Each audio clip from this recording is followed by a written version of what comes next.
There are moments in life when the noise of the world becomes too loud, when the constant rush of expectations, conversations, and obligations drowns out the quiet voice within us. Finding Strength in Solitude is not just a book, it's a journey into the heart of that silence. It gently takes us by the hand and leads us inward, where true strength, clarity, and purpose are often waiting to be rediscovered. At its core, this book is about transformation, not through chaos or external struggle, but through stillness. It introduces us to the idea that solitude is not loneliness, and being alone is not a curse, but rather a sacred space, a doorway to deeper understanding. The world often teaches us that value is found in connection, in crowds, in productivity, but this book whispers a different truth, that your worth is not dependent on how visible you are to others, but on how connected you are to yourself. We follow the journey of a central character, Ava, a woman who once defined her identity through her relationships, career, and the many roles she played. She was a mother, a wife, a friend, a professional, constantly in motion, constantly available, constantly giving. But somewhere along the way, she lost her sense of self.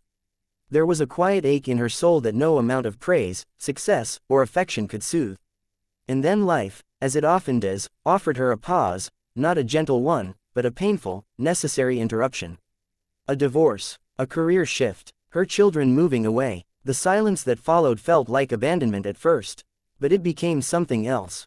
As Ava steps into solitude, she initially resists it. She tries to fill it with distractions, endless scrolling, binge-watching shows, reaching out to people out of habit rather than desire. But none of it satisfies the void. And so, finally, she sits with herself. Just sits, and in that sitting, in that brave act of not running away, she begins to hear herself again. This book beautifully illustrates that solitude is not about isolation from others, but reunion with oneself. It is in the still moments, the quiet mornings, the slow walks alone, where Ava begins to remember who she truly is, not in relation to others, but as a soul with her own rhythm, needs, and dreams. She rediscovers simple joys, journaling, gardening, meditating, reading poetry, listening to the wind. These are not distractions, they become acts of self-love, small rituals that reconnect her to her essence. One of the most profound insights from the book is this: solitude teaches us to become our own safe space. For many, the fear of being alone is rooted in the belief that we cannot handle our own thoughts, emotions, or silence. But when we allow ourselves to stay, not flee, we discover that the silence is not empty. It's full of answers. Ava realizes that many of her previous choices were rooted in fear, fear of not being loved, fear of disappointing others, fear of failure. In solitude, those fears rise to the surface, but instead of being drowned by them, she learns to meet them with compassion. She begins to talk to herself not as a critic, but as a friend. There's a moment in the book, simple yet powerful, where Ava is sitting on her porch during sunset, wrapped in a shawl, drinking tea. Nothing extraordinary is happening, and yet, she is overwhelmed by a sense of peace she hasn't felt in years. That moment encapsulates one of the book's core messages: strength is not always loud or dramatic. Sometimes, it's quiet. It's the strength to be still, the strength to feel, the strength to begin again. Finding Strength in Solitude also challenges the modern myth that we must always be on, always connected, always responding. It critiques the idea that our value lies in our availability to others rather than our alignment with ourselves. Through Ava's journey, we are reminded that disconnecting from the world is not selfish, it's essential. Not forever, but for long enough to come back to ourselves. Only when we are full within can we give to others without losing ourselves in the process. The book weaves in the wisdom of ancient teachings as well, drawing on the practices of mindfulness, stillness, and inner observation found in philosophies from the East and contemplative traditions of the West.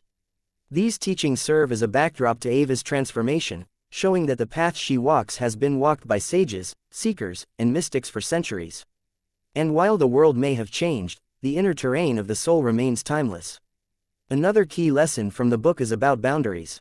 Solitude teaches Ava where her true energy goes, and where it should no longer flow. She learns to say no, not with guilt, but with grace.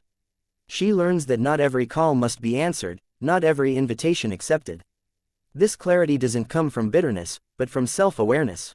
She is no longer afraid of missing out, because she's finally found something she doesn't want to miss: herself. There's also healing in solitude. Ava reflects on old wounds, childhood insecurities, betrayals, patterns she once ignored.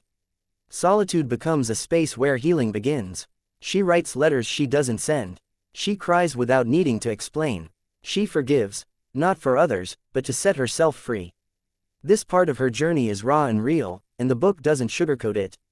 Growth in solitude is not always comfortable, but it is always authentic. Eventually, solitude becomes not just a refuge, but a foundation. Ava starts to engage with the world again, but differently. She's no longer performing. Her relationships are more honest, her choices more intentional.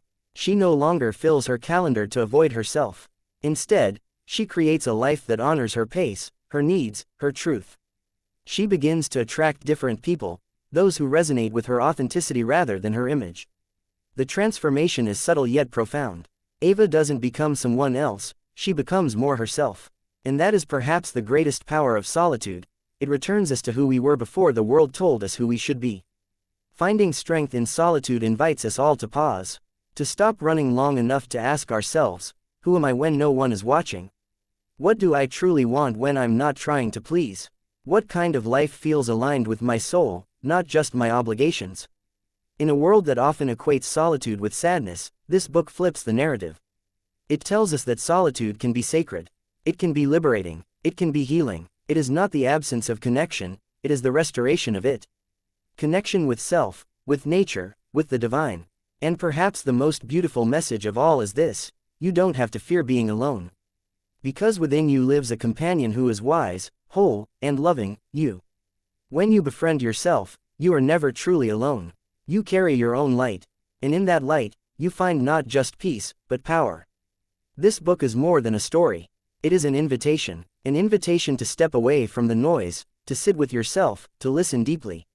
Not to fix or change anything right away, but simply to be. To breathe, to remember. Because when the world grows too loud and life feels overwhelming, the answer may not be to do more, but to do less. To find a quiet space.